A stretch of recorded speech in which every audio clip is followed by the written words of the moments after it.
6:34, time to call the meeting to order. The first thing, is there anybody on other than us or anybody interested? Let me check, hold on.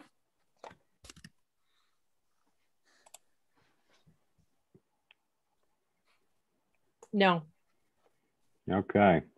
So I guess the communications with parent, citizen, staff doesn't need 10 minutes tonight. So we'll move straight on to the norms. And David, do you want to do that? I would be pleased to. So the norms, we will start and end on time, maximum of 2 hours. We will be prepared for agenda items. The agenda will prioritize the most important issues. We will have time limits on agenda items. All members will have an opportunity to speak if they so choose. We will listen to who is speaking and focus on the issue at hand. We will not micromanage the superintendent. All right. So we can keep those in mind and maybe reflect on them at the end of the meeting. I move the consent agenda. Okay, Dick moves it. Is there a second? Second. Second from Dean. Whoop. Dean, the guy with, we do have to get you a video sometime there, Dean. I think although you probably enjoy it. Okay, so any discussion on the consent agenda, which is minutes, hiring, the administrative and employment contract renewals, which are in the package. And, you know, just to make sure everybody knows that we had a couple of amendments to that. So, because everybody has the latest version. So no discussion? All right, all in favor, please say aye since Dean's. Aye. Aye. Okay, anybody opposed? Okay, so that passes. All right, the next item is BRSU Evaluation Committee meeting or committee meeting minutes. I move we approve the minutes. Okay, Julie's motion. Do we have a second? Second. From Dean. They're very complex, so. Can Dean second? Did he attend? Dean did attend, yes. Okay. Yes, it was Dean, Julie, and myself. Okay. Okay, so any discussion on that? We're going to be getting to the meat of that later. Okay, no discussion. All in favor, please say aye. Aye. Aye. Aye. Okay, any opposed? Any abstentions? Okay. Dick, were you abstaining on that because you weren't there? Well, technically, I'm not supposed to vote because I'm not a member of the evaluation committee. Yeah, that's always sort of that's fine. Okay, good. So those pass as well. So on to moving very quickly here, governance, and that superintendent evaluation process. Now, yeah, wait, please. Aren't we supposed to get a presentation? Right. That's next. Next. Oh, my agenda. I didn't get the latest agenda type printed out. Okay. Yes, great.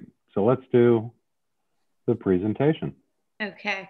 So Jim and I talked about, you know, and I think we talked about this at the last BRSU meeting, doing a presentation at BRSU that we would record and make available for the other boards and send them links, and they would be kind of topical and informational in nature related to things that might affect everyone, intended to be, again, informational in nature. So we decided to try this first one on reset planning because it seemed pretty timely and important. So I am going to record, I'm going to share my screen, and I'm going to try to record this just from my end here. We're going to see, we haven't done this before. Let me. You could probably also take the excerpt from if you need. Right. Yep. It's also, we already sent it to you as well. So can you all see my screen here? Yes. Okay. Yeah. Thank you. Where is my little, there it is. I'm covering, okay.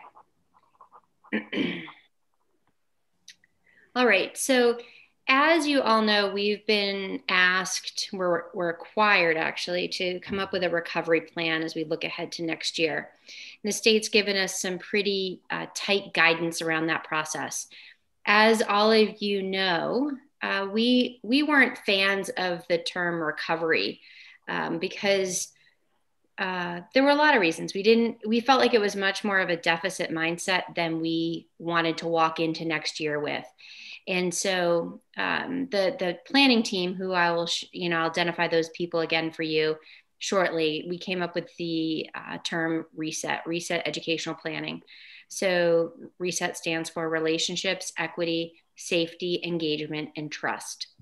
And we want all of those 5 components to be the drivers of our educational planning as we look ahead. So you will continue. Reset is the standard language we're using in our system. So you will likely, if you're ever talking to somebody who's involved in this work, I would expect and hope that you would hear that acronym in that title. So the state gave us some specific information about the types of people and the roles that they wanted on the team. So interestingly enough, a teacher was not on that team, but we do have a teacher on our team. So you'll see it's representative of Skylar LeBombard is chairing the recovery team, the reset team. We've got Michael Schaefer, who's a middle school teacher at Dorset, Colleen Jennings, who's a school counselor at Meadowy in Sunderland, Peggy Roberts is a nurse at MEMS, Marianne Morris is the director of the collaborative, when that's our community partner that we have on this committee. Caitlin Cavagnino is a student service coordinator, but she will be leading our work next year as MTSS and equity coordinator, and that's primarily her role on this team. Deb Fishwick, the principal at MEMS, and then Paul Eaton, our director of student services, and myself. So there have been definitely many times throughout the process where one of these team members has gone to others that they represent or that they work with to collect information to inform the process. So I would say that Colleen and Peggy, the counselor and the nurse, are the 2 people who've gone out and connected with their colleagues and then come back to inform the work that we're doing as we've tried to collect data and identify what our biggest needs are and what we want our focus areas to be. So those are the team members. We'll give you a chance to jump in a minute, but I'm kind of setting the stage for you right now.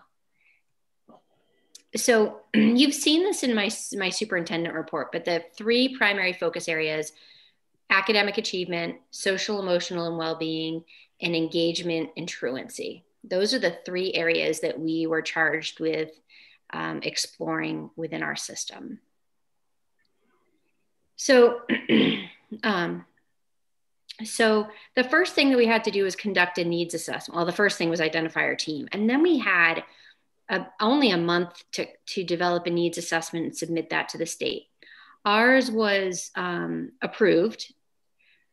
But one of the things that we found almost right away was that we really did not have stable, consistent sources of information across our system. And that made a lot of this work difficult for us. So part of what, and you'll hear this again at the end, part of, at least in the needs assessment, was how do we capture something that we feel represents our entire supervisory union when we're either have gaps in data sources or people, we know that there's inconsistency of how people interpret or report the information. So that was one of the challenges that we faced. And so you can see, like, this idea of reliable sources over time. We did not take the SBAC last year, but we do have SBAC results from the 2018-19 school year. So we're looking at 17-18, 18-19 to look at that data. And right now we still have our 2021 data is coming in. So we hope to have that next week completed when we have to submit this. But we weren't able to do our needs assessment and include any data that was more recent than 2018-19 for SBAC, right? And then we spent time cross-correlating NWEA with iReady, trying to look at patterns and trends between those data sources. And then when you're talking about social, emotional, and well-being, we've never had a consistent measure across our schools to collect that information, as well as engagement and truancy. You know, we haven't looked at that before, right? It's not been anything. So trying to find pre-pandemic information from which to develop baseline data proved to be challenging for this team. And I think frustrating in a lot of ways. We kept going, trying to explore different sources of information, and were hesitant about whether or not we felt confident enough in what it was saying about our whole system. Okay, so you can see some of the challenges we were facing. So I'm going to share with you right now what is a draft of our plan. The reset team has been meeting weekly. So we meet for 2 hours every week, and we have been for quite some time. The commitment of the team members to this work and, you know, going back and collecting information or analyzing information is pretty strong. They're a really good group. So this is still very much in draft form, but I'm going to share it with you so you have a sense of what we have done so far. Oops, sorry, I don't know why that isn't. Okay, let's see. I'm a little bit concerned you're not going to be able to see this, so let me make it bigger for you.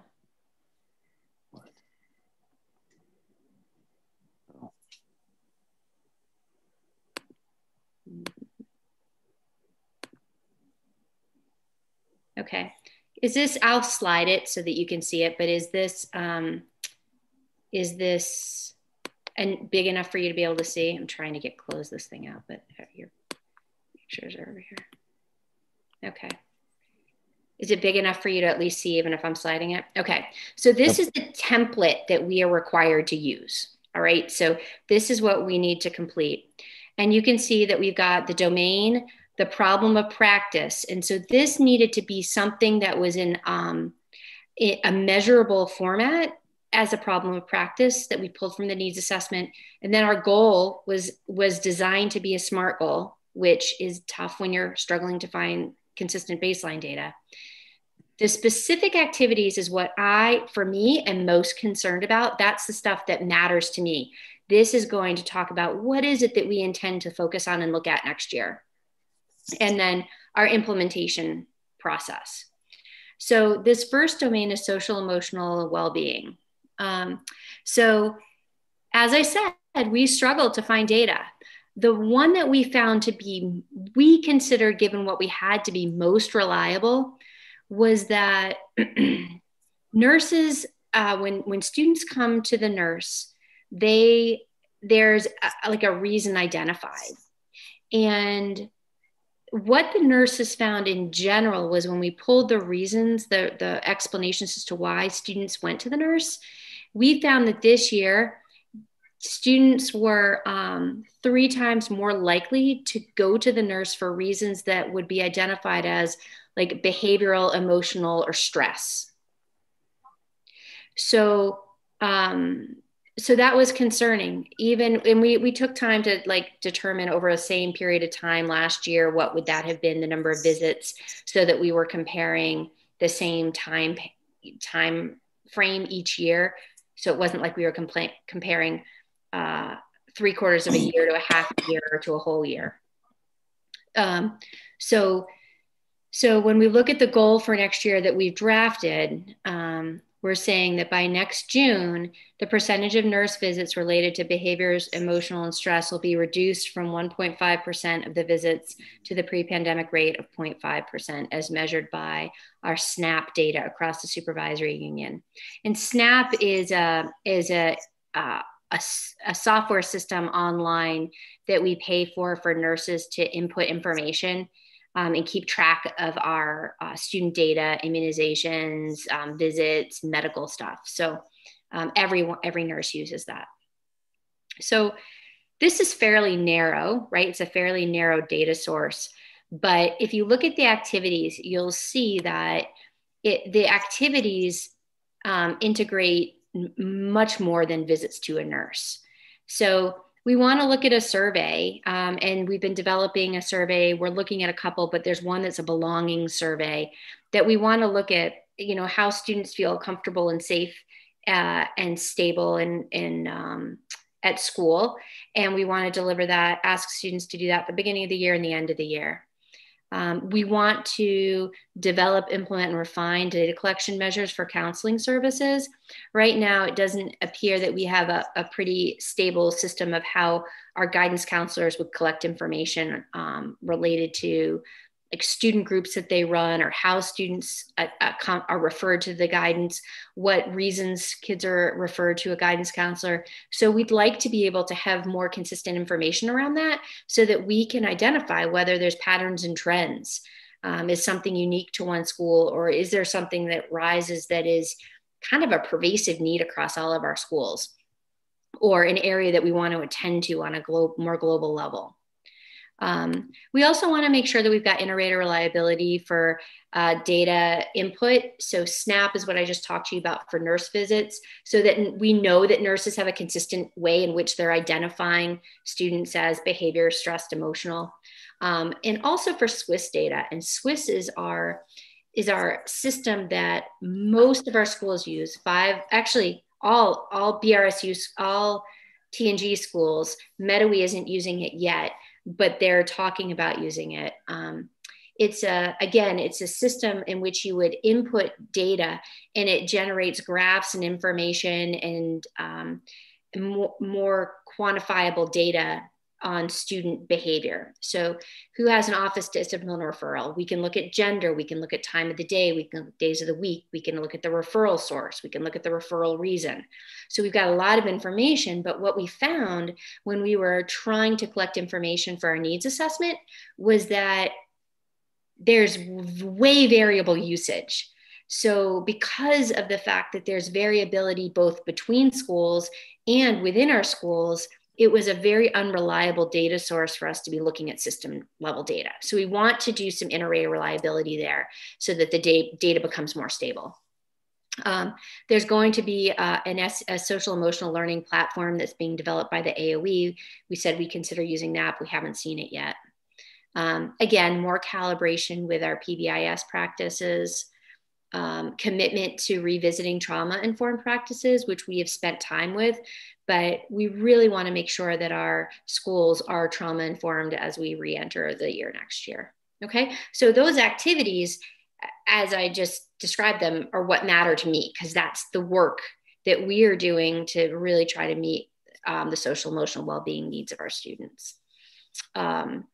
So you can see in the next couple of columns, implementation and evaluation plans, what are we going to do to implement? We're still building this part out. I would say this is one of our weaker points, this particular column. And I think that's true for most people right now. We are looking at funding sources. You can see them all listed here to try to pay people to get some work done. And we will need, we can use grant funds through the year to help with some of the calibration that we want to be doing. Okay, so that is social, emotional, mental health, and well-being. And I wanted to pause after I gave you that big earful and just see if anybody had any questions before we jump on to engagement and truancy. David. Yeah, so when it says that about the nurse visits, 3 times more likely, so the incidence of stress-related and emotional behavior visits was really as low as 1.5 times per 100 visits, or 3 times per 200 visitors? Yeah, it's not a high number of kids who go identifying those reasons. Well, that's probably, and then normally it's a half a visit per 100 visitors, or one visitor every 200. So that seems very low to me, but so I'm curious, but thank you. Yeah, so am I. Yeah. Okay. How much of the social and emotional stuff was significantly decreased because the number of days that potential problem children were in school because of the hybrid nature of the school has been skewed in this past year. Yeah, absolutely. So that, and I have to tell you, I don't know that we explored exactly what you're talking about. Most of our kids were, we had them in school by November, with the exception of middle school students came later, and we had more middle school students who stayed remote or stayed in hybrid than other grades. And those may be some of the kids that might have gone more for these types of reasons. So as I said, I don't have a lot of confidence in the data sources and the reliability of them. But from my perspective, if we can focus on the activities that we believe will do a better job of meeting our kids' needs, that's where we're going. And I think that that's true of colleagues of mine as well. When I was talking to superintendents about their data sources and their goals, many of them were not based in hard data. It was much more subjective.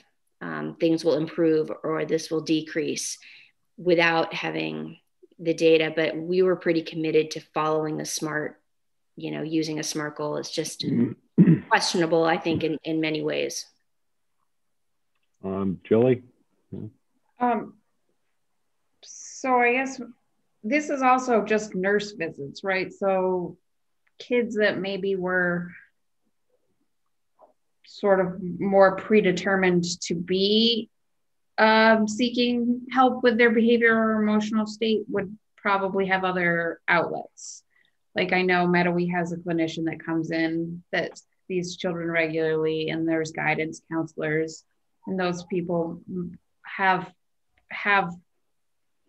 pre-scheduled time with specific students that have already signed up for that. So they may go to someone else for their stress-related issues and only see a nurse when that was all that was available, correct? That's exactly right. And that's part of the data we were trying to collect, Julie, and we couldn't get something consistent that we could connect to pandemic. Does that make sense? Mm-hmm. And so whether it was a clinician or whether it was a guidance counselor at a school, we couldn't collect information that we could use. Dick? From my experience, the interesting thing is that kids who are suffering some kind of difficulty while learning, which is generally reflected in behavioral issues associated with poor self-image because of the difficulty trying to learn the material and measure up to expectations, whether they're the teacher's expectations or their own expectations or their parents' expectations. That generally, after a while, gets into tier 3 type of intervention, where there's oftentimes associated with that tier 3 kind of intervention a substantial amount of support, but it still creates huge amounts of stress, both for themselves, but also for their peers when they begin to act out. Where's the data with respect to the kids back in 2016, 15, with respect to those kids who are at the tier 3 or even tier 2 level of instruction with respect to their social and emotional well-being? Right. So that's the question. We've got it in Swiss for some of our schools. They go back that far. 5 of our schools were using Swiss in the 1819 and 1920 school years. But when we tried to compare the school data across the system, it was so widely variable because the thresholds of reporting and how and when and for what was really variable. So a school has the ability to look at what they inputted and compare their school data, but we couldn't meaningfully compare data across schools because it was so variable. We just felt very, very uncomfortable trying to set a goal based on something that we knew had such variability. David? When you get my experience with qualitative data versus precise quantitative data is that qualitative data is not useful for precision. So you're not going to get that kind of, you don't have the kind of data that's going to give you the kind of targeted precision that most people are looking for. But what it is useful for, I believe, is pointing you in the right direction or identifying trends. So as imperfect as it sounds, I like Dick's observation about going after stress in a different way. Given what you got here, it seems like I wouldn't start with addressing the reset by trying to unpack stress, at least this way. I would find something else that seems to be more of a red flag. This isn't really jingling bells. So tell me more. We aren't in a position to, so let me share this. This is due on Tuesday, and we haven't even gotten to, the academic one hasn't been touched yet because of the timing and because of the data. So that's the focus of the work that we're doing this week, is to get a draft. This is very, very much a work in progress. It's a live, active document. So we have the ability to submit this, and then as we get additional data and as we get additional information, we can tweak and adjust what we're doing. I'm not planning on going back to the team on Wednesday and having us start over because we just don't have the time or the ability to do that.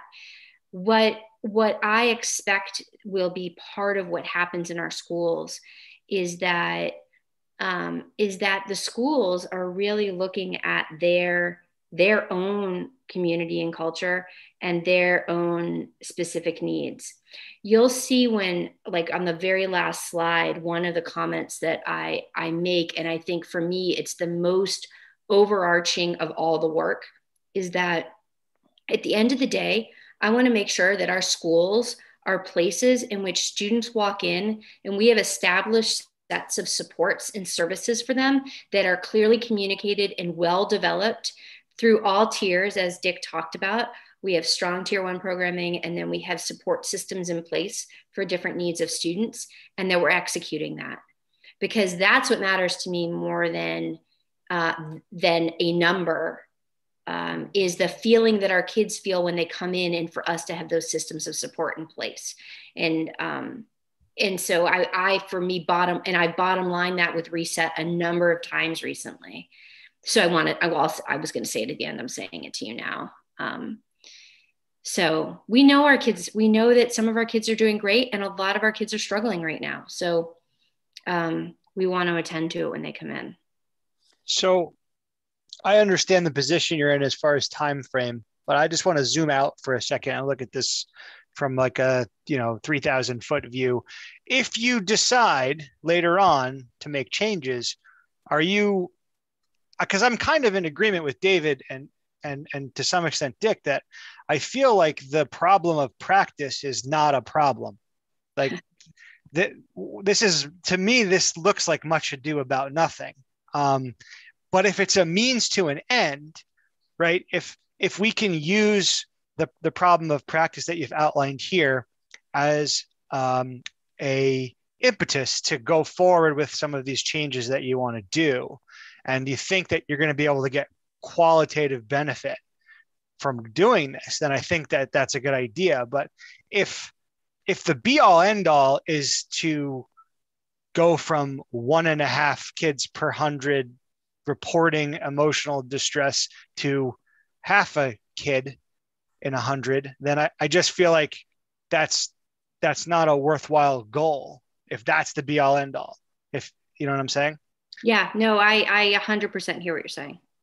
If we think we can turn this into something qualitative, that we can actually get some benefit out of, then then I think that's fine. But what I guess what I'm concerned about is if you're locked into this problem of practice, and that has to be, I mean, that could be a reporting error. You know what I'm saying? These are self-reported. This is kids going to the nurse saying, that I am coming here because I'm under emotional distress.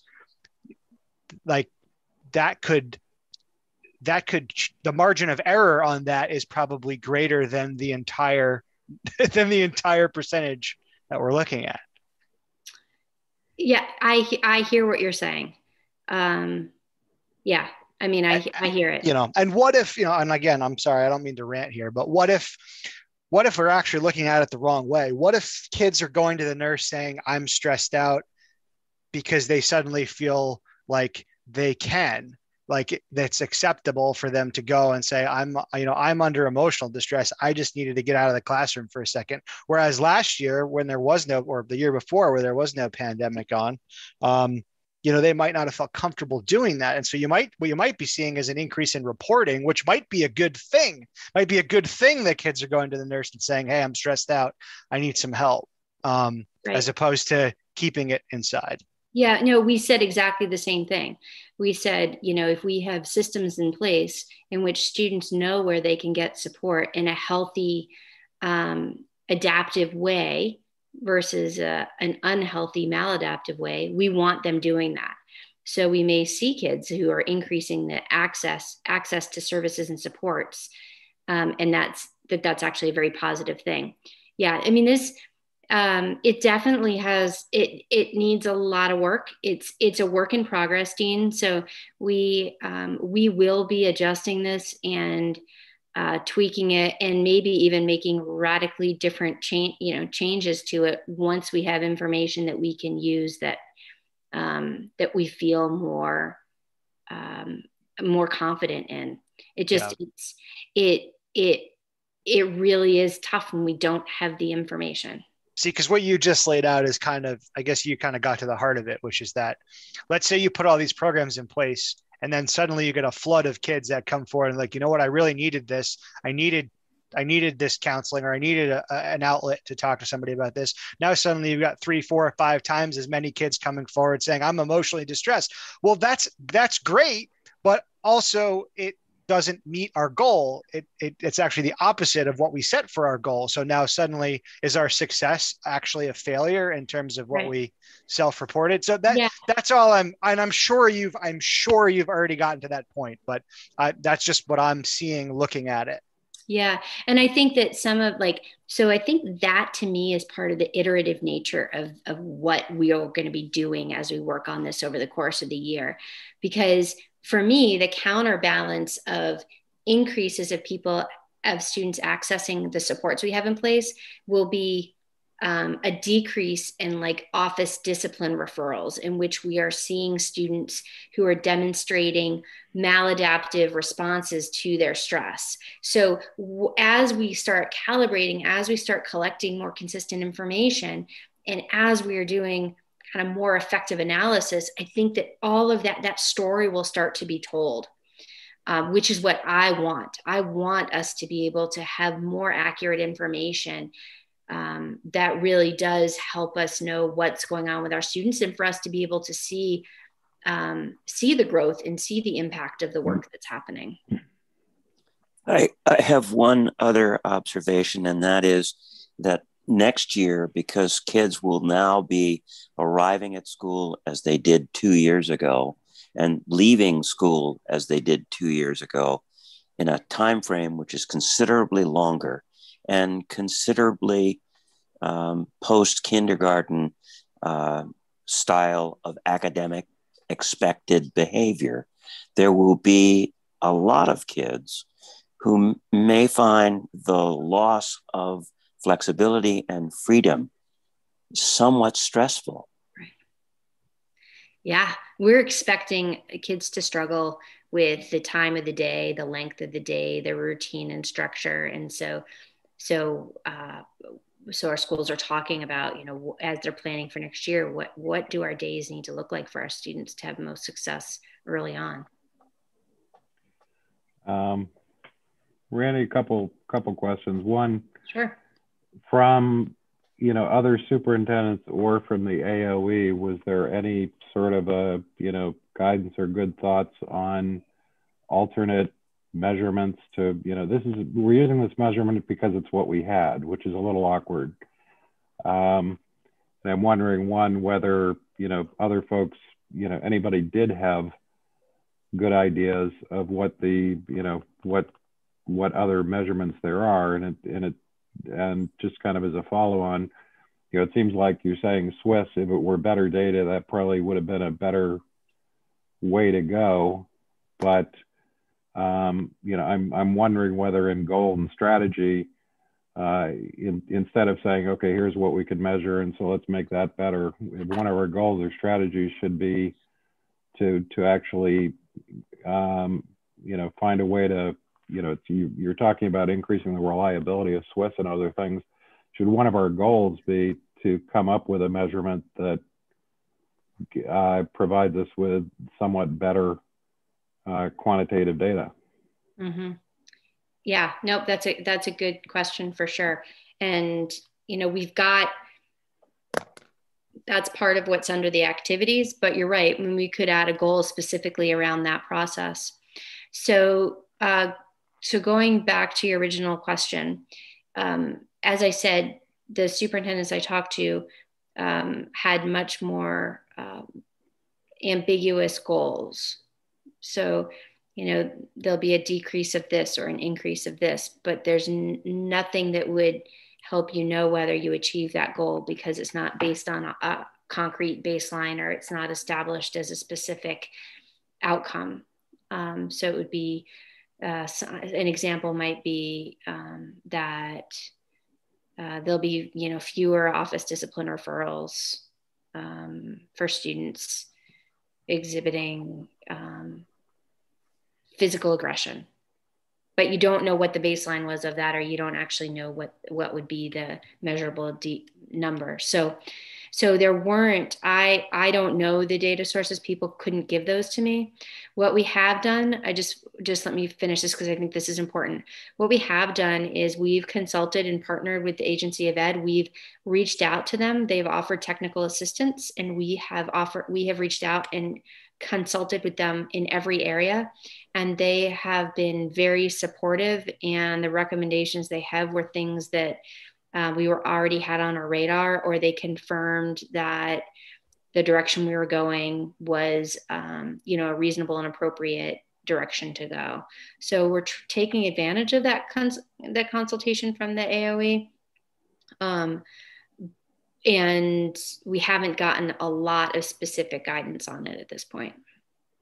So they asked for something quantitative, but they don't have a clue of what makes sense quantitatively. That's correct. So so this AOE SEL platform is supposed to be something that I think people had thought might be in place this year, but nobody has seen it yet. So that would be an example of a tool that we could use. I also feel like the belonging survey is one that's got a lot of validity and reliability behind it. And it helps to give schools a sense of how safe and comfortable and a part of things students feel, which is a good indicator of their social emotional well-being. And so we are planning on giving that in the fall, that will serve as a solid source of data for us in the fall. And then we'll give it again in the spring. So that will be something else that, and that could be a good goal to say that, okay, you're going to do it in the fall, or, do it several times during the year, and to see some improvement on that measurement. That might be a useful goal. Right, because there's different questions. So there's different themes that would come out on that. So that's an area. My expectation is that we will be adjusting the goals on all of these once we have some more information in the fall. Okay, I also recall that some principals had said that they were seeing a significant reduction in the number of sort of disciplinary actions and all in the schools. So I think just wondering, and this kind of fits in with Dean's question of like, we could end up having more people coming to nurse, but that's a good thing, and it could lead to fewer actual problems in the classroom.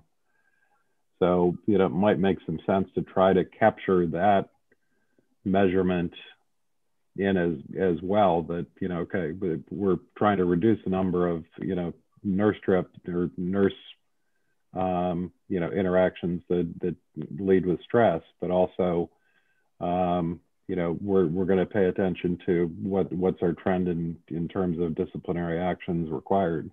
Right. And in this particular domain is the most difficult one. And you are all demonstrating that through your questions and through your own comments, because there are so many possible reasons why. And that the reasoning behind the why, and whether, the why for one child might be very, very healthy, and the why for another child with the same behavior might not be. And so trying to capture patterns and trends is difficult. And what happens is people find themselves doing exactly what you are all doing, which is speculating as to what might happen or what might be at stake. And so, self-reporting is certainly helpful, but my hope is that, we are able to, I think that our counselors are a huge wealth of information on this. And if we're able to, recognize, okay, we've had this number of teacher referrals for concerns in this area, or this number, like these student referrals in a particular area. And we start to see some patterns and trends by things like that. Or, there's now more groups, lunch bunch groups or small groups to address certain topics. And maybe those are higher or lower than they were in the past. Or maybe there's more of them at the beginning of the year and then they fade out because you don't need them as much through the year. So some of that data, I'm hoping that we can start collecting it. And if they're talking about it, then what happens is we begin to take action and we begin to shape our practices to be more responsive to what our students' our needs are, because there's a higher level of attention to, system level data, school level data, cohort like middle school data or primary data.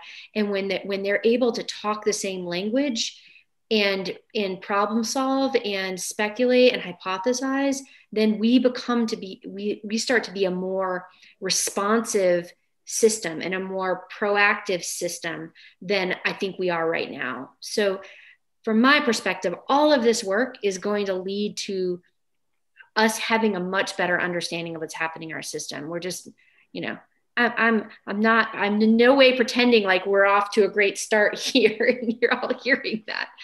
But I think we've got lots of room for growth, and I expect us to take advantage of that. I like what you say. I actually believe that what you said early on in your just last reaction is that the social emotional area is the hardest area to quantify anyway, and it's the hardest area to read anything.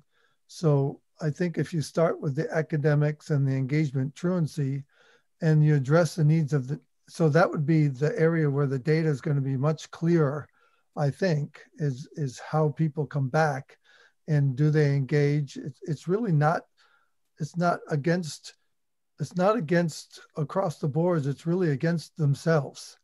So how quickly do performance levels get back to a certain level, or do they jump, or do they drop a whole lot? And then how quickly do they recover?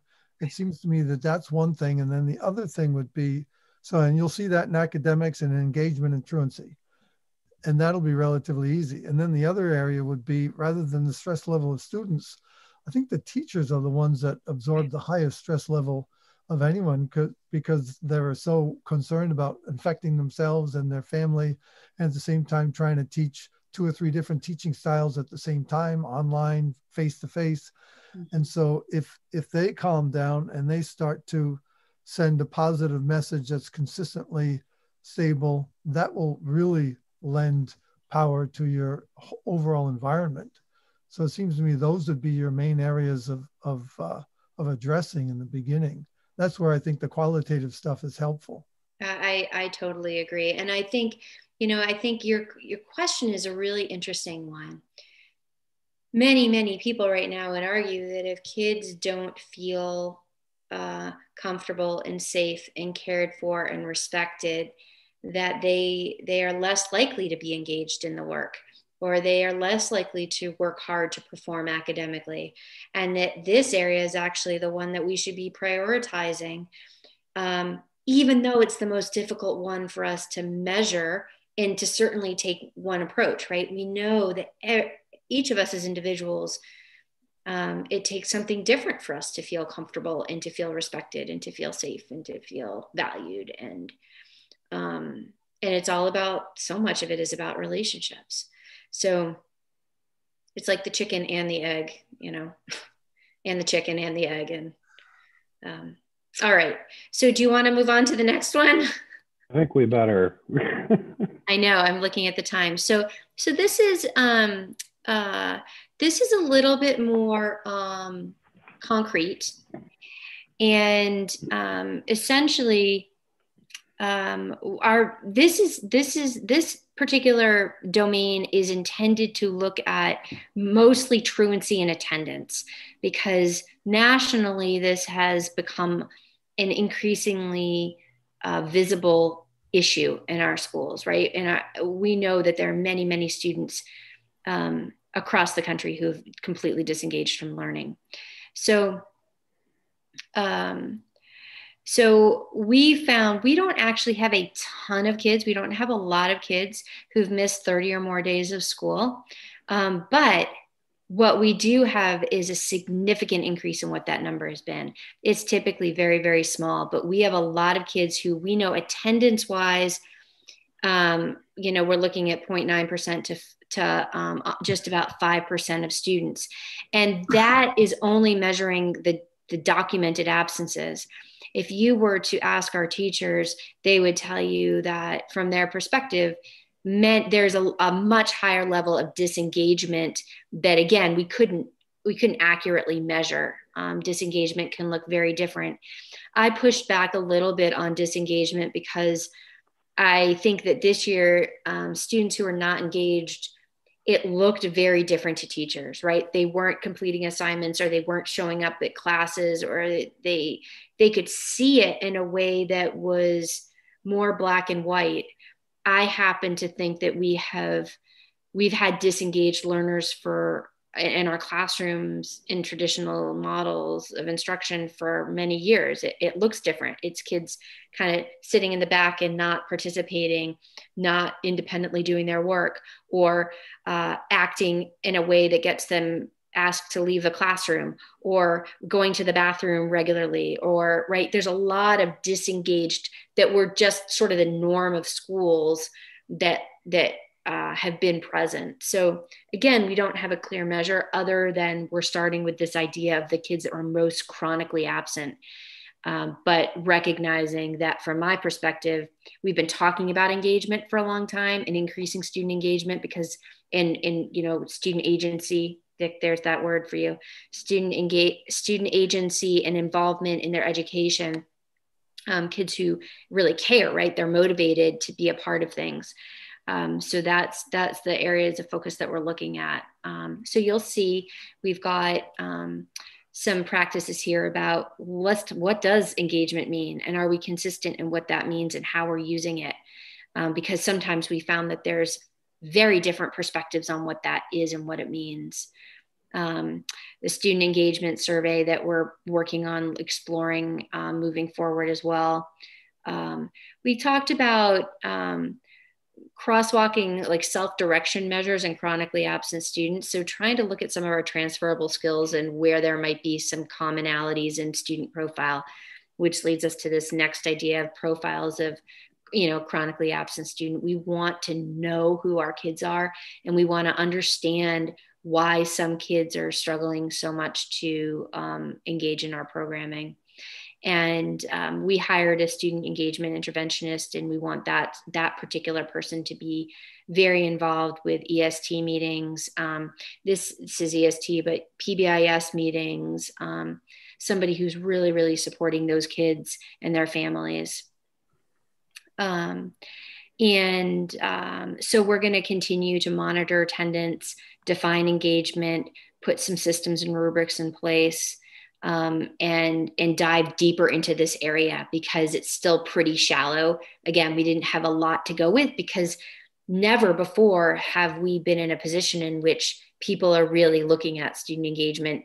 And we've never had, you know, in the past, we might have only had really 1 or 2 students across our system that were chronically absent. And now, you know, now we have, you know, closer to 10 across our system, which, as I said, that's just physical absences. And then there are many more that we know are pretty disengaged. So just looking at the numbers, I'm just curious when you say, you know, 1 and then 10, you know, when you look at the number of students in our system, my calculation of percentages would have had higher numbers, you know? Yeah, not when we're talking about 30 or more days of absence. That's a high number. Okay. See, I think this might be a false flag as well, because attendance at schools is on days when they're not there is measured by them remembering to click on attendance and remembering to show up to a meeting. I mean, I can tell you my daughter was absent a whole lot of days when she was on that computer working diligently and forgot to click on a button and remembered her meeting 10 minutes after it was over. And despite the fact that she turned everything in, she was absent. So I actually find more reliable the teacher's perspective on this. It's just not quantifiable. And it's inconsistent. Right. So that was another part of the challenge, was just the inconsistency, because where that threshold was varied. But what we are doing is we're doing some crosswork right now, which is it's all manual, so it's taking time, but looking at, you know, absences and SBAC and iReady data. So, you know, do we have students who missed a lot of days, but whose academic performance is spot on? Right.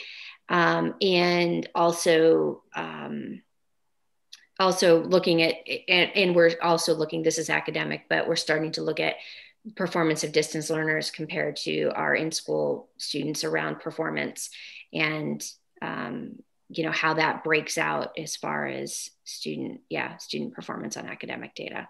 But you know, I think that what you will find, and I'm not intending on saying this, if it sounds defensive, that's not my intention at all, but every single thing that we put up here, any of us, me included, could find all kinds of areas of concern or instability of the data source. Just makes this whole process that much more challenging. And so I keep reminding people when we get caught in that moment of feeling like this isn't useful, I keep reminding us to come back to what matters, which is what is the community that our students walk into? How do we make sure that they are engaged and feel comfortable and know where to go for any support they need? And we are, you know, you'll hear, well, Jim just saw, I mean, I think that another area that is an area that falls into this is this idea of rigor and high standards for our kids. You know, all of it ties together. Yeah, I keep going back to thinking that, you know, for instance, when we, you know, back when we were in sort of policy governance light, you know, mode, we tried to have some, you know, some presentations on the softer end of school, the more, and it was also anecdotal that it was just hard to get any feel as to whether or not,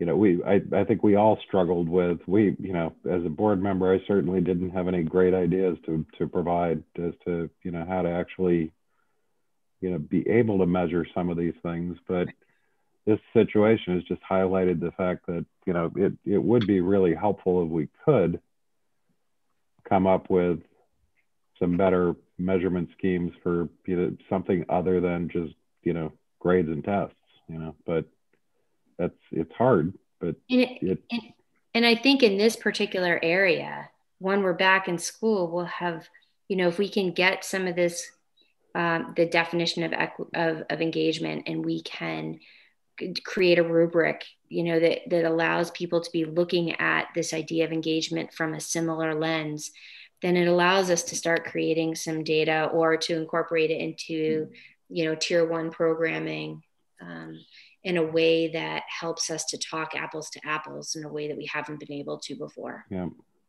No, because you're absolutely right. The kid sitting in the back of the room, doodling during class isn't any more engaged because he's in class, Yeah. So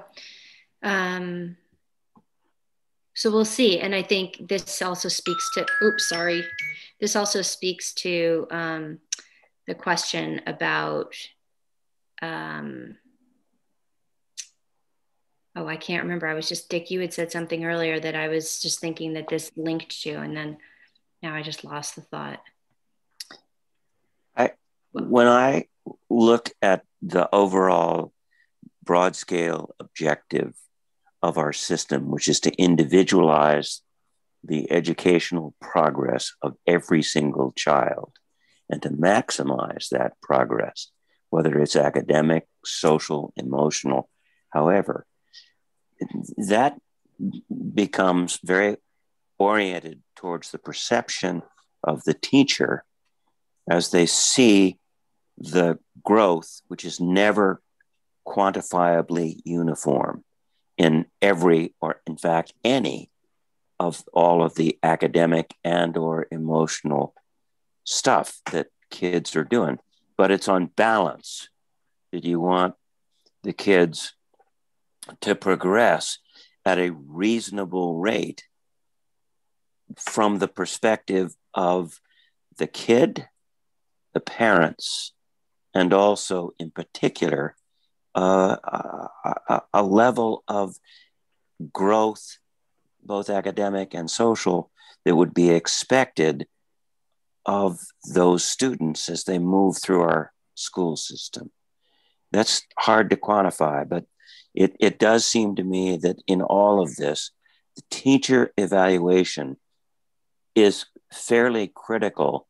And so whatever vehicle you come up with to have the teachers begin to quantify that would be useful. And it's particularly difficult when it's not test-based or measurable from some kind of performance issue. Right. Yep. No, that's all very, very accurate. I keep thinking that, it's, David had said it before, Dick, is that you see whether kids are progressing or not is a good indication of how everything else is going. And so, to some extent, the growth measures that NWEA and iReady provide, if you see progress in academics, then that is probably some sort of statement on how the other elements are going. I totally agree. And we obviously, you can see under academic achievement and success, we haven't gotten there yet. I've been looking at our SBAC data coming in, and we've been looking at iReady data, but Skylar and I will be spending time on Friday when the windows close to get the most accurate information we can in here under those two sources. But you are very aligned with my thinking when you make that comment. It is about growth and progress. If we can have students who are below proficient, we can have students who are above proficient. But the reality is our system should be helping all of those students to make meaningful growth. And that there's a lot of factors that influence whether or not a child does or doesn't make meaningful growth. I would argue that probably you could put in just about any of these, reasons as to why a child would or wouldn't. But again, I want a system that is able to have supports in all areas for our kids, and that's responsive to what we learn. So, okay, so I'm going to jump off of this. Just one quick, you had mentioned earlier NWA and iReady. Are you finding that you can use the old data and the new data together in a way, or are they just two different? Yes, no, we can. So we can look at growth data and correlate them. Bjorn's been doing that work for us.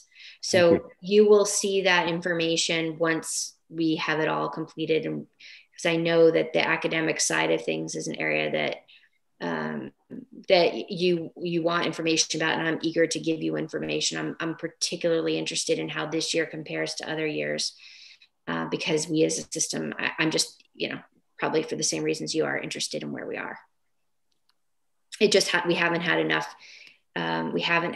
results in yet for me to be able to make any rhyme or reason of it yet. But this week we should be getting to a place where we are finishing up. Okay, so I'm going to jump back to this presentation. This is it. This is the last one. Obviously, you've heard me talk about we need some type of consistency with data sources. And I am a fan of mixed method approaches that have quantifiable as well as qualitative data, because I think that that's how you get to a bigger, more robust image of what's happening. I think there has to be this commitment to the whole child. If ever there was a time in which, there's been advocates for the whole child and looking at schools through a whole child lens, I feel like right now is the time where that is critically important. And then this is what I said to you earlier on. So we plan, I want our schools to be welcoming and supportive and meet the needs of our students where they are. I want to make sure we have supports in place to meet all student needs. That's a goal I have, and I'll continue to say that to people. And I don't want them getting too caught up in, let us take care of helping figure out the data, but you just put the supports and systems in place. So that is what I've got. So I'm going to stop sharing this. And turn this back over to you. So I think that's all I've got on that. I just stopped recording also, Jim, on that particular one, but okay. Now, I just kind of wanted to, talk to Randy about, providing us with more discussions like this, so we kind of have a little bit better of a feel of what's going on. And, I hope you think that's useful. And if you have ideas on, I've got a little list of ideas. Most of that I've shared with Randy is to, subjects that I think would be good to cover in the future. And if you guys have thoughts, shoot them in to Randy, myself, whatever, as to, things to discuss in the future. I just think it gets us a little bit closer to the reality of what we're doing here, which is trying to, educate kids and prepare them. Okay. So the next item on there, yes, the governance, and actually looking for approval on. We've got the entire BRSU evaluation committee here. That's Julie, Dean, and myself. So we're likely to view this work in a positive light because we did it. But I do want to, hopefully people had a chance to look at, each of the. I don't know how the Winhall discussion went. Did they have much discussion on this, Dean, Randy? Dean actually missed that part of the conversation. They were supportive of it. They appreciated all the work that you had put into it. They didn't have any concerns about it. Okay. I think Meadowy. Dean was a part of that. Meadowy was there wasn't a whole lot of discussion either, was there? Or, yeah, no, there really wasn't. Same gist. They supported it, appreciated the work. So I think on, what we wanted to do as a committee was to make sure that everyone was aware, had an opportunity to provide input. We thought that it made sense. Randy was involved with, with putting it together as well. This is the board that's in charge of it, though. So, hopefully you had a chance to, read through and understand. And, open to, I'm not going to run through everything, it just says the 3 parts, and we'll try to figure out a way to make sort of board retreat time, the time we focus on this stuff. And we've got some things to deal with that because not everybody has a board retreat quite in the same way. So, but just to open the floor to questions, thoughts, issues. Dick, please. To me, the process that extends over a 2-year time frame is a good process. But in particular, I found as a board member, the most useful part of this process as we evaluated Jackie was essentially confined and circled around the acceptance of the superintendent's immediate goals, but more in particular, an assessment of the 3 to 5 and longer goals, because it's that ultimately, when we buy into it, is the measure by which the superintendent's success. It doesn't happen if we're evaluating the superintendent only by what happened over the last 6 months or 5 months or last year, I don't think we're being very fair to the actual role ultimately that all superintendents would like, which is to chart a long-term strategic as well as tactical direction. And so making progress on goals that have been established over a long time. And I would use the example, at one point, Jackie, before she had left, said, I question whether or not the current architectural structures of our schools are adequate to the long-term educational health of our student body. We haven't begun to gather data on that, and we haven't begun to look down the pike far enough to figure out whether 6 schools, 5 schools, grade configuration, and all of that, because that takes time, planning, study, and it really is initiated by the superintendent. And if that's not a concern, Randy, of yours, architectural satisfaction of the educational process is fine, because you're going to come up with what Jackie used to call the 3 to 5 year critical issues that before we get to 5 years, we're going to have had to reach some conclusions about. And that's the piece that I think makes the evaluation of the superintendent most successful.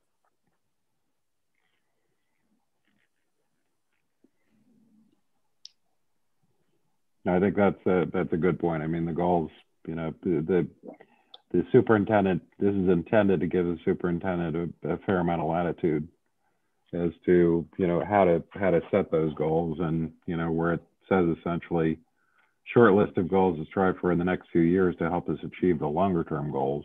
So I think that's sort of the gist we're trying to get. Yeah, I think it's a very good structure overall. I agree with Dick. I like the alternate schedule per year by year and taking the longer view. COVID lasted a year. It's going to have an impact of probably 2 or 3 years. And so we should take that same approach to impact on our schools.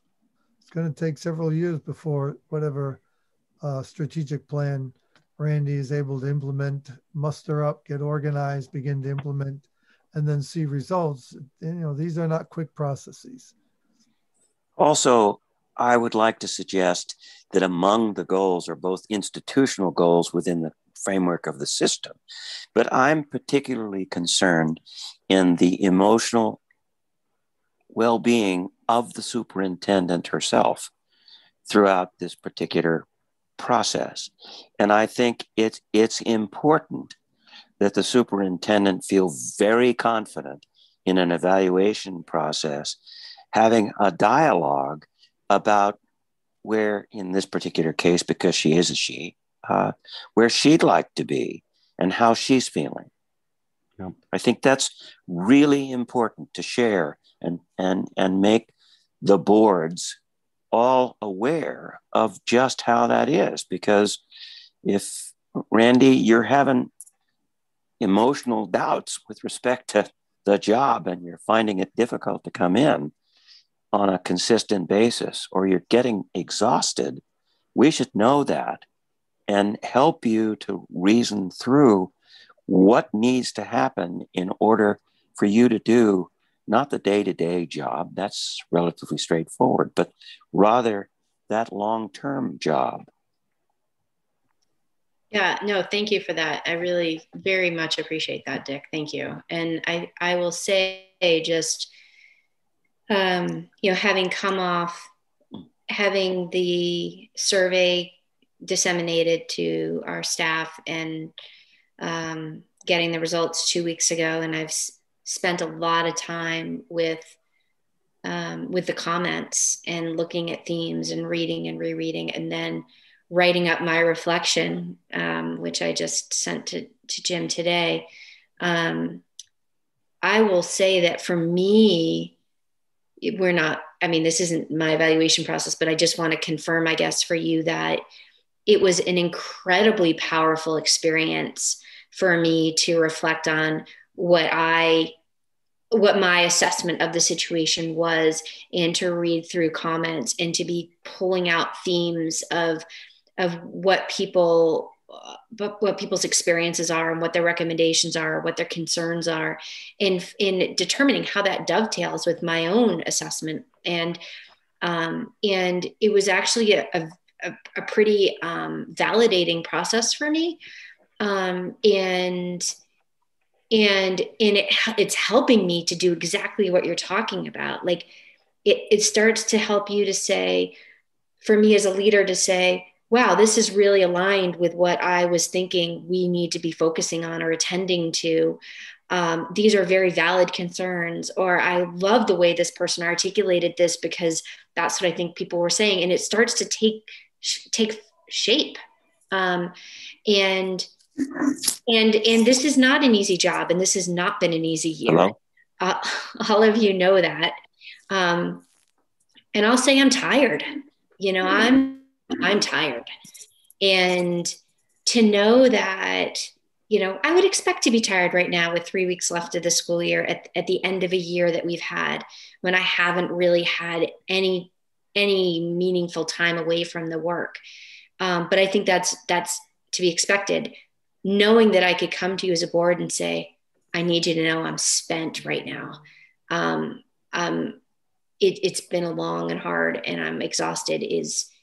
It's nice to know that you can have the flexibility and the support to do something like that. That's very valuable for me as a leader. So thank you for that. Just don't report it to the nurse, because you're really throwing everybody off. I wanted to kind of let, I'm not sure if everybody is aware that, this in 3 parts, and 1 part was the superintendent survey of school employees.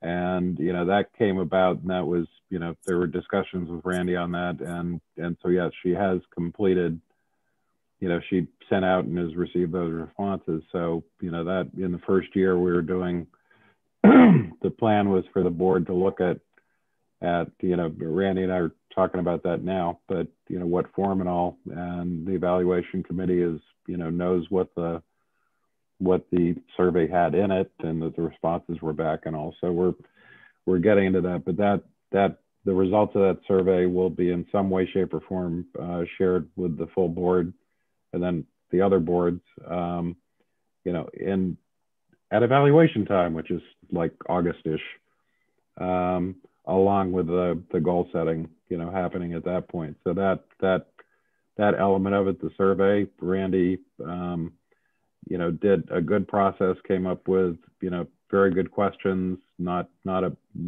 super long, but a very, very good information to get from the field. The entire thing was administered by Laura Walkinshaw, our new HR person. So Randy, handed that off, and the results came back to her, via Laura. So that's what we'll be getting in the not too distant future. So just to make sure everybody's up to date on that. The evaluation committee is going to first take a look at those, the what Randy shares with us from that and discuss it with Randy, and then we'll bring it to the full board. I'll just make one final comment, Jim, if you don't mind. I want to just, I think, say publicly how very, very generous with comments the respondents were. I was blown away at the quality and time that people put into providing the feedback. And I felt like people were really honest and fair. And that was a great feeling to have that type of response from our employees. And I think it says a lot, and it's important for you as a board to know that. You know, if there aren't any other questions, then, you know, as I said, you know, wanted to put this on, this is on the agenda as an action item, so. I move that we accept the plan as submitted in the agenda. I second it. Okay, Julie got to it. Okay, we've already had a little discussion on it. Any further discussion? Then raise your hand or say aye if you're in favor. Aye. Aye. Okay, any opposed, any abstentions? I think everybody, okay, great. So we got through that. Next item, legislative updates. I wrote a big long memo, but the legislative session is over. There, you know, some things on that. We had some discussions on things like the school meals, S100 at a few board meetings. That actually didn't move forward in the form that it was originally proposed, although they did tack on a study of, you know, next year school meals are going to be paid by the feds anyway. And so they did tack on a study looking at, there's still a lot of steam behind trying to provide free school meals to everyone. There's a lot of stuff that got passed. We actually had a VSBA executive committee meeting this morning. And one of the issues is there are a whole lot of task forces and things, which Sue Siglowski, as executive director of the VSBA, was pointing out, I think she marked there 6 different study groups, task forces, whatever, that the VSBA is expected to be involved with this, you know, in the near future. So there's still a lot of stuff going on, but you know, the stuff that I presented, I don't know if there are any questions or comments or concerns in particular. I have one more item to toss on that you guys may have seen a VSBA sort of a call to action. Especially the Senate Appropriations Committee decided, gee, you know, teachers' retirement healthcare benefits that's always been funded just out of the general fund. They said, gee, you know, we really should shift that over to the ed fund. And they tried to do it without really pointing it out to anybody, but people noticed. So at this point, that's going to come up again next year. What they've done is that was about $13.8 million, say rounded to 14 million. And the legislature decided they actually put $14 million in reserve of the ed fund so that they could potentially grab it later. So they're, you know, that's an expense. That's going to be an ongoing discussion whether or not the ed fund has to foot the bill. If you remember back in 2018 on that whole pension thing, in 2018, they said the normal cost of teacher pensions would be put into the ed fund. And back in 2018, that was 7 million, and last year it was $38 million. And they're plopping this other 13.8 million into the ed fund. So they keep kind of popping more things into the ed fund. And there can be some reasonable arguments for why that could be the case, but it's going to be an issue that we have ongoing. That's one that wasn't covered in the memo, but is going to be something we're going to have to pay attention to as well. For Sue, happily, she got a delay on e-finance, but not a total out.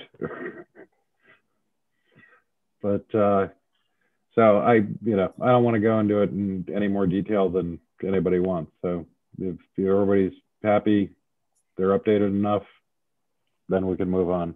I was just going to make the observation. I mean, that irresponsibility of tying us into financial commitments, like the meal thing. They lowered it to just providing breakfast, and then they say, oh, but the government will cover it. So the government covers it for a year or 2 years, and then it's gone. And so are we going to be left holding the bag? Are we going to then be able to cancel the programs? Are we then creating damage because we helped some people and now we can't help them anymore? So it just seems to me extremely irresponsible. And then they're doing the same thing with the retirement. So, I mean, who's going to start pounding some sense into these people in terms of how you plan budgets and help people achieve a commonly accepted goal? It's tough, and that's something Randy's been talking about for quite a while. People in the legislature don't seem to have any idea of how these things all come together. But I'll tell you, this year, when just, like with the school meals, when it started saying how many cents on, how many cents of an increase to the tax rate it would be for different things, you start adding those up, and it's a lot of cents on the tax rate. And yet still school districts and school boards and school administrations will get grief for just spending like drunken sailors when we're kind of having a lot of things thrown onto our income statement here. All the more reason for us as a board in the 3 school districts to invite the coterie of local legislators back and nail them with all of this stuff on an annual basis. And I strongly recommend we do that and plan to do it. And not only do we have them appear at the Taconic and Green, but invite the other boards to join us so that we as a BRSU can literally say to the legislators, these are all wonderful ideas. And if you really think they're great, fund them, not on the backs of education spending. I think that's a really good point. Last year when we had the men also, we provided them with a list of like our 5 top priorities in writing before they came in. I think that we probably want to spend a little bit of time, in coming meetings trying to figure out what we might want to communicate with them the next time around. Because we do have some influential folks. We got Brian Campion, local senator, who's the chairman of the Senate Ed Fund, or Ed Fund, and Ed Committee. Kathleen James is on the House Ed Committee, and what I found this session is you can actually sometimes you can make a difference with your voice. Sometimes you can't, but sometimes you can. So I think if we all work together to get sort of a common set of views, I'll put a little bit of effort into sort of creating a draft of some of the issues, and we can discuss those in a future meeting. Make sense? Yep. Okay. Good. So let's see. Now we're norms. Reflection on norms. We're beating the 2-hour time frame, even with a really good discussion. Any other thoughts on the norms? I don't think we're micromanaging.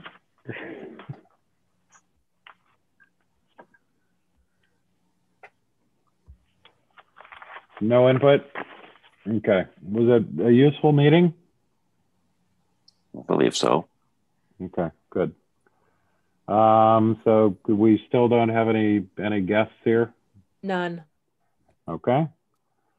So the next meeting date is June 28th. I'm not sure you need one. I don't know how you feel about that, Jim, if you want to Well, keep we it set on that. and something comes up. We set that up to accommodate a possible meeting before the August deadline with respect to the evaluation. And that was going to be an executive session. That was what the purpose was when we did it. Okay. So, you know, my own view, I think we, you know, I don't think we do have any business that has to be done in that time frame. Does anybody have a different view at the BRSU level? It's okay. So we could, then the following one is August, and we'll, what here, I'd love to get people's ideas on, you know, again, the evaluation process was kind of tied around the board retreat sort of time. Now, TNG has a board retreat, and in the past we've had other people invited as well. Meadowy's doing a retreat, right? Yes, in June. Winhall doesn't do a retreat. I think we want to figure out some way for us all to kind of come together on you know, the BRSU board's made up of those boards, but you know, have everyone come together for a discussion. I'm not sure how to accomplish that. I don't know if other we probably can people do it are- in a meeting, because it's rather than just simply a retreat. But unless Randy feels that she wants to engage in a more complicated process. I think it's tricky because Meadowy's meeting is in 2 weeks. Their retreat, and so they won't be ready. I won't be Okay. ready in Okay. 2 weeks for that conversation. I don't think it feels a little bit early given just the Yep. fact that I was thinking more August. And Winhall doesn't. I'm wondering about the idea of having one meeting to talk about it and going to executive session, or some sort of, I don't know, kind of, yeah, I'm not sure. I think there's a few different ways, but maybe a retreat isn't exactly the way for this Okay. year. So why don't we, you know, the process now says, you know, board retreat in August. Why don't we just say, you know, kind of forget the board retreat part, just, you know, it's in August, basically. All the boards will discuss in August. Now, I think there's a benefit to, you know, we're made up of all the different boards. And, you know, I think I think there's a real benefit to, you know, in some way having, you know, even if it were BRSU board, and please, every other board member is invited, and please do attend if you want to be a part of the discussion, might be a way to go. You think that might work? Okay. So we'll just, yeah, we'll kind of, you know, invite everybody, and this is, you know, this is the one big opportunity to have a, you know, a full engagement of all board members from around the SU. Okay. Dean, is that okay with you? Yeah, that's fine. Okay, good. Also, there's, I think we have a lot of representation, including from Winhall nowadays. There's now a new opening on the State Board of Education, FYI. John Carroll, who's been the chairman, just decided to retire. So there, you know, as an FYI, opening on the state board. And we have you know, I don't think nobody really jumped and was excited about putting in a VSBA resolution this year. Last year we had our broadband one that got approved. There is a resolution. I've been a part of the group that S13 is the new waiting study law. Now it's law. And there's a resolution supporting, you know, implementing the weighting study that the Burlington school boards put out, but said anybody who else wants to add their name to it can. I didn't, you know, I've been a part of that group, but I don't think we necessarily need to do that. We've got, you know, differing situations with the weighting study in our different districts, but just thought I'd make you aware. So that's all my sort of other business. Anybody else other business? Okay, we have a motion to adjourn. Dick pops his hand up immediately. Second, Julie. Yeah. All right. Great. So thanks, everybody. Thank you. Appreciate your time. Have a good evening.